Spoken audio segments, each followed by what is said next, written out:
Hello दोस्तों, welcome to my YouTube channel concept clear. तो आज की वीडियो में हम लोग पढ़ने जा रहे हैं पीरियोडिक प्रॉपर्टीज़ ऑफ एलिमेंट। तो इस चैप्टर को मैं 3 वीडियो में ख़त्म करूँगा, इसके 3 पार्ट बनाऊँगा। तो पहले पार्ट में हम लोग पढ़ेंगे कॉन्सेप्ट टू बी कवर्ड। पहले पार्ट में जो मैं कॉन्सेप्ट कवर करूँगा वो है डॉबर्नियस लॉ पढ़ाऊँगा, न्यूलैंड लॉ ऑफ ऑक्टेव्स पढ़ाऊँगा, मेंडलीव पीरियोडिक टेबल पढ़ाऊँगा, मॉडर्न पीरियोडिक टेबल पढ़ाऊँगा और trends in modern periodic table पढ़ाऊँगा। तो चलिए डॉबर्नियन राइट से शुरू करते हैं। तो 1817 में क्या हुआ भैया कि जो डॉबर्नियन नाम का बंदा था, इस बंदे ने क्या किया कि एलिमेंट्स को 3 ट्राइड में बांट दिए। ट्राइड मतलब 3 के ग्रुप में बांट दिए। ट्राइड मतलब ग्रुप होता है। तो 3 एलिमेंट के ग्रुप में बांट दिए। और किस ऑर्डर में बांटे? इंक्रीजिंग एटॉमिक मास के बेसिस पे। देख सकते हैं आप यहाँ पे मासेस इंक्रीज़ कर रहे हैं। पहले 14 है, फिर 31, फिर 74.9 हो गया है। तो इस बंदे ने क्या किया, 3 एलिमेंट के ट्राइड बनाए और increasing order of atomic mass के बेसिस पे उसको अरेंज किया। और इसने कैसे अरेंज किया कि जो पहला और तीसरा एलिमेंट था उन दोनों का जो एवरेज मीन था वो सेकंड के एटॉमिक मास के बराबर था। मैं बताता हूँ कैसे। जैसे कि यहाँ पे 14 प्लस 74.9 को मैं 75 ले रहा हूँ अप्रॉक्स। इसका अगर मैं एवरेज निकालूँ तो ये कितना होगा? 44.5 समथिंग आएगा। तो इनने देखो 31 ले रखा है, तो ये अप्रॉक्सीमेट इसका एवरेज ही है। अब आप लोग कहोगे कि तो बहुत कम है एवरेज से। हाँ, पर ऐसी अब उस समय इतने एलिमेंट डेवलप भी नहीं हुए थे, तो यही चीज़ थी। अब इसके ड्रॉबैक्स क्या थे? बेसिकली ड्रॉबैक्स थे कि उस समय डॉबर्नियन 3 ही ट्राइड बना पाया था। ऐसे 3 ही ट्राइड बना पाया था क्योंकि ज़्यादातर एलिमेंट्स उस समय मिले नहीं थे। और दूसरा चीज़ कि ये इससे हम लोग ये प्रेडिक्ट नहीं कर सकते कि सारे एलिमेंट में बैठता है, क्योंकि ये सारे एलिमेंट में नहीं बैठता। खाली 3 ही ट्राइड ऐसे बन पाए थे। चलिए आगे बढ़ते हैं। अब मैं आपको 1-2 ग्रुप और बता देता हूँ। तो जैसे कि एक है Ca, Sr और Ba। तो ये Ca है कैल्शियम, Sr है स्ट्रोंशियम और Ba है बैरियम। तो अगर मैं इसका एवरेज निकाल के देखूँ तो Ca का आपका 40 है एटॉमिक मास, Sr का 88 है, Ba का 137 है। तो इसका अगर मैं एवरेज निकालूँ तो 137 प्लस 40/2, तो कितना हो जाएगा ये? 177/2।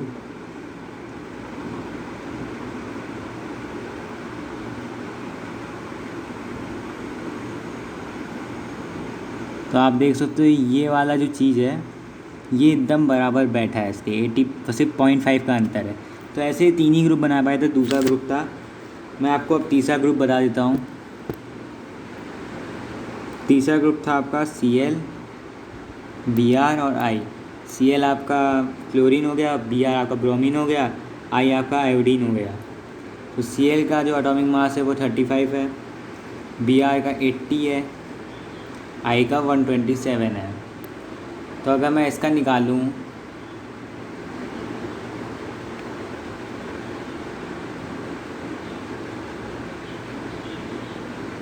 तो इसका कितना आएगा? 81 आएगा। और आप देख सकते हो कि इसका 80 है। तो ये भी क्लोज इनफ था, खाली पहला ट्राइड में इतना अंतर था। तो यही 3 ट्राइड थे जो कि डॉबर्नियन बना पाया था। चलिए आगे बढ़ते हैं न्यूलैंड लॉ ऑफ ऑक्टेव्स पे। तो अब इसने क्या किया था भैया? तो इनने क्या किया था कि इनका नाम था जॉन न्यूलैंड, 1866 में आए थे। तो इनने क्या किया था? Atomic increasing number of atomic mass के बेसिस पे भी इनने भी अरेंज किया था। तो जब इनने अरेंज किया, इनने क्या देखा कि जो एवरी एथ मतलब जब इनने अरेंज किया तो जो पहले से लेके 8वां एलिमेंट था उसकी प्रॉपर्टी पहले एलिमेंट के बराबर थी। तो ये चीज़ देख के इनने क्या किया कि म्यूज़िक में 8 ऑक्टेव होते ना, ऑक्टेव मतलब सुर। जैसे आप देख सकते हो सा, रे, गा, मा, पा, धा, नी। ये आप देख सकते हो इंग्लिश में भी लिखा है दो, रे, मी, फा, सो, ला, डी। तो इनने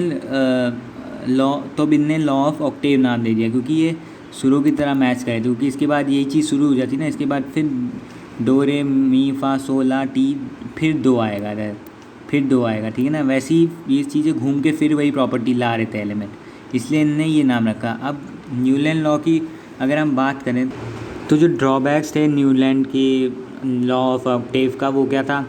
पहली चीज़ तो ये खाली कैल्शियम तक एप्लीकेबल था। कैल्शियम मतलब, एक मिनट सॉरी,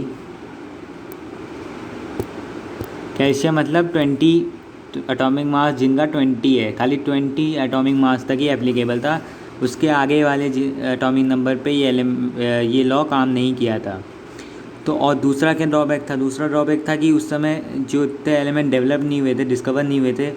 अगर अब हम जो डिस्कवर हो चुके हैं एलिमेंट, अगर उसमें लॉ ऑफ ऑक्टेव लगाएं तो ये चीज़ नहीं बैठ रही थी, लॉ ऑफ ऑक्टेव नहीं बैठ रही थी। तीसरा ड्रॉबैक है। तीसरा ड्रॉबैक ये है कि भैया इनने यहाँ पे देखो, ये कोबाल्ट और निकल है, इसको फ्लोरीन, क्लोरीन और ब्रोमीन के साथ रख दिया था, जबकि कोबाल्ट और निकल की प्रॉपर्टी इन तीनों से अलग है। और दूसरी चीज़, एक और जो गलती थी, आयरन देख सकते हो आप, आयरन भी इनने कहीं और रख दिया था, जो कि कोबाल्ट, जिसकी प्रॉपर्टी कोबाल्ट और निकल से मिल रही थी। तो इनने सही से नहीं कर रखा था, मतलब सेम स्लॉट पे बैठा दिए थे अलग अलग एलिमेंट्स को। तो ये थे इसके drawback Newlands law of octave के। तो आगे बढ़ते हैं। अब था मेंडलीव पीरियोडिक टेबल। तो मेंडलीव ने भी जो एलिमेंट अरेंज किए थे वो एटॉमिक मास के बेसिस पे किए थे। तो मेंडलीव ने भी भैया एटॉमिक मास के बेसिस पे अरेंज किए थे। तो इसने क्या ऑब्जर्व किया मेंडलीव ने कि जब ये अरेंज करा था एलिमेंट को इंक्रीजिंग ऑर्डर में, तो क्या था कि पीरियोडिक रिकरेंस हुआ था। रिकरेंस मतलब उनकी प्रॉपर्टी बार बार रीअकर कर रही थी, फिजिकल और केमिकल प्रॉपर्टी एलिमेंट की बार बार रीअकर कर रही थी। तो तब मेंडलीव ने क्या किया, एक पीरियोडिक लॉ बना दिया, वो पीरियोडिक लॉ क्या स्टेट करता है कि the properties of element are the periodic function of the atomic mass. इसको मैं मिटा देता ताकि आपको दिख जाए सही से।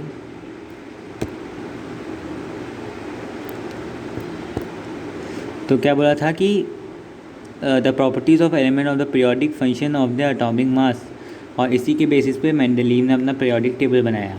तो मेंडलीव की जो पीरियोडिक टेबल थी उसकी वर्टिकल कॉलम्स को हम लोग क्या बोलते थे, ग्रुप, और हॉरिजॉन्टल रोज को पीरियड बोलते थे। अब चलते हैं आगे। तो ये आपके सामने स्क्रीन पे पीरियोडिक टेबल दिख रही होगी मेंडलीव की, ये है पीरियोडिक टेबल मेंडलीव की। अब बात कर लेते हैं। Mendeleev periodic table was found to be consistent with observation made about the physical and chemical properties of element. अब क्या था कि इनकी प्रॉपर्टी, इनके जो ये पीरियोडिक टेबल थी, इसकी ऑब्जर्वेशन तो ठीक थी, एक था तक फिजिकल और केमिकल प्रॉपर्टीज़ एलिमेंट की सही रखी थी इनने। और इसके एडवांटेज क्या थे? मेंडलीव ने कुछ गैप्स छोड़ दिए थे पीरियोडिक टेबल, जो कि मेंडलीव को लगता था कि जो आगे, अभी जब आगे के टाइम पे कुछ एलिमेंट्स और डिस्कवर होंगे तो उसके लिए उनने जगह छोड़ दी थी। और उनने नाम रख दिया, जैसे बोरॉन उस समय डिस्कवर नहीं हुआ तो उसका नाम एक्का बोरॉन रख दिया था। जैसे कि स्कैंडियम, गैलियम, जर्मेनियम ये डिस्कवर बाद में हुए, इनके टाइम के बाद में हुए डिस्कवर। तो उनने इसके लिए पहले ही जगह छोड़ दी थी। और इनका नाम क्या रखा था? एक्का बोरोन, क्योंकि एक्का का मतलब था पहले, Ekka boron, Ekka aluminium, Ekka silicon respectively. तो यही सब इनने किया था। जिससे, और इसके देख सकते हैं आप, इनने जो प्रॉपर्टी बताई थी वो भी बिल्कुल सही बताई थी। आप देख सकते हो एक्का एल्यूमिनियम जो इनने नाम रखा था जब डिस्कवर हुआ था वो गैलियम निकला था। तो गैलियम जब निकला था तो देख सकते हो 68 मेंडलीव ने बताई थी और 69.7 उसका एटॉमिक मास निकला। आप देख सकते हो, कंपेयर कर सकते हो, फार्मूला भी सेम था, फार्मूला भी सही था। और जो एक और इनके एडवांटेज था, वो एडवांटेज क्या था कि noble gas like helium, neon, argon वो डिस्कवर हो चुके थे। तो इनने क्या किया था, उसको नए ग्रुप में रखा था, किसी और पहले ग्रुप में नहीं रखा था। उससे पहले क्या था, जो उससे पहले सारे इन सबको एक एलिमेंट की तरह कंसीडर करते थे, जो भी पहले साइंटिस्ट थे उनने ये सारे एलिमेंट और इन नोबल गैस को मिला के रखा था। लेकिन इस बंदे ने क्या किया था, एक अलग ग्रुप बना दिया था। अब आगे बढ़ते हैं। पर इसके कुछ ड्रॉबैक्स भी थे। ड्रॉबैक्स क्या थे हम बताते हैं। तो बेसिकली ड्रॉबैक्स क्या था इसका? पहला drawback, some element in periodic table have been arrange in the increasing order of the atomic mass, for example CO and Ni, cobalt and nickel. Even though CO has higher atomic mass than nickel, it is placed before Ni in the table. तो कहने का मतलब भाई basically ये है कि cobalt की जो एटॉमिक मास है वो Ni से ज़्यादा है, फिर भी Ni को कोबाल्ट के ऊपर रखा गया था। ये आप देख सकते हो दोनों का एटॉमिक मास, लेकिन फिर भी निकल को क्या किया था, कोबाल्ट के ऊपर रखा था। अब बात करते हैं कि hydrogen form similar compounds age group 1 element, however it also form similar atomic molecules as group 7 elements, hence it could not be assigned a fixed position in the table। तो वही चीज़ है, हाइड्रोजन की जो ग्रुप में space थी वो ये नहीं रख पाए थे, क्योंकि ग्रुप हाइड्रोजन का क्या था, वो ग्रुप 1 एलिमेंट को भी उसकी प्रॉपर्टी को भी इनहेरिट करता था और ग्रुप 7 के एलिमेंट को भी इनहेरिट करता था। अब बात करते हैं आइसोटोप्स की। तो आइसोटोप्स क्या था, आइसोटोप्स ये चीज़ चैलेंजिंग थी मेंडलीव के लिए। जैसे कि Cl की दो मेजर आइसोटोप्स होते हैं, Cl35 और Cl37। तो इनने क्या किया था कि जो ये दोनों Cl35 थे, Cl37, इनको इनने एक ही एलिमेंट के लिए कंसीडर कर दिया था। अब बढ़ते हैं आगे, हम आते हैं मॉडर्न पीरियोडिक टेबल पर। तो मॉडर्न पीरियोडिक टेबल हेनरी मोज़ली ने 1913 में बनाया था। तो इनने क्या शो किया था कि अभी इससे पहले जितने भी साइंटिस्ट हमने पढ़े हैं, जितने भी लॉ पढ़े हैं, वो सब एटॉमिक मास पे डिपेंडेंट थे। लेकिन ये जो मॉडर्न पीरियोडिक टेबल थी ये एटॉमिक नंबर पे थी। तो ये थोड़ा डिफरेंशिएट होता है दोनों में। अगर हम आगे बात करें तो इनने क्या कहा था कि मॉडर्न पीरियोडिक टेबल हेनरी मोज़ली ने कहा कि एटॉमिक नंबर ज़्यादा फंडामेंटल है। अगर हम लोग एटॉमिक मास की जगह अगर हम लोग उसको यूज़ करके पीरियोडिक टेबल बनाए तो ज़्यादा अच्छा, मतलब ज़्यादा एक्यूरेट होगा। तो तब इनने बोला था properties of element are periodic function of the atomic number. Properties of element are periodic function of the atomic number. तो क्या किया, scientist try arranging elements in the increasing order of the atomic number. तो अब से क्या होने लगा, atomic mass को छोड़ के एटॉमिक नंबर पे कंसीडर किया गया। तो मॉडर्न पीरियोडिक टेबल में क्या थे, 18 वर्टिकल ग्रुप्स कॉलम्स थे जिनको हम ग्रुप्स बोलते थे, 7 हॉरिजॉन्टल रोज थी जिनको हम पीरियड्स बोलते थे। तो आगे बढ़ते हैं। तो ये ट्रेंड है कुछ मॉडर्न पीरियोडिक टेबल का। ट्रेंड क्या है, वैलेंसियन इलेक्ट्रॉनिक कन्फिग्रेशन। अब हम लोग ऊपर से टॉप से नीचे की तरफ देखें, ऊपर से नीचे की तरफ ग्रुप में देखें तो एक एक सेल बढ़ता रहता है। तो जब हम ऊपर से नीचे आते हैं ग्रुप में तो वैलेंसी सेम रहती है और इलेक्ट्रॉनिक कन्फिग्रेशन भी सेम रहती है। लेकिन जब हम लेफ़्ट से राइट जाते हैं तो वैलेंसी और इलेक्ट्रॉनिक कन्फिग्रेशन इंक्रीज़ कर रहे होते हैं। अब बात करते हैं एटॉमिक साइज़ की। तो the atomic radius decreases in moving from left to right along a period. तो एटॉमिक रेडियस जो होता है वो डिक्रीज़ होता है लेफ़्ट टू राइट मूव करने में। और ये क्यों होता है, इसका रीज़न मैंने दे रखा है। इसका रीज़न है this is due to the increase in the nuclear charge which tends to pull the electrons closer to the nucleus and reduces the size of the atom. Basically इसका कहने का मतलब क्या है कि जो ये डिक्रीज़ क्यों होता है, क्योंकि न्यूक्लियर चार्ज होता है, न्यूक्लियर का चार्ज बढ़ता है तो वो इलेक्ट्रॉन को अपने पास खींचता है। तो क्या होता है, इलेक्ट्रॉन पास आ जाते हैं तो न्यूक्लियस का साइज़ छोटा हो जाता है, एटम का साइज़ छोटा हो जाता है।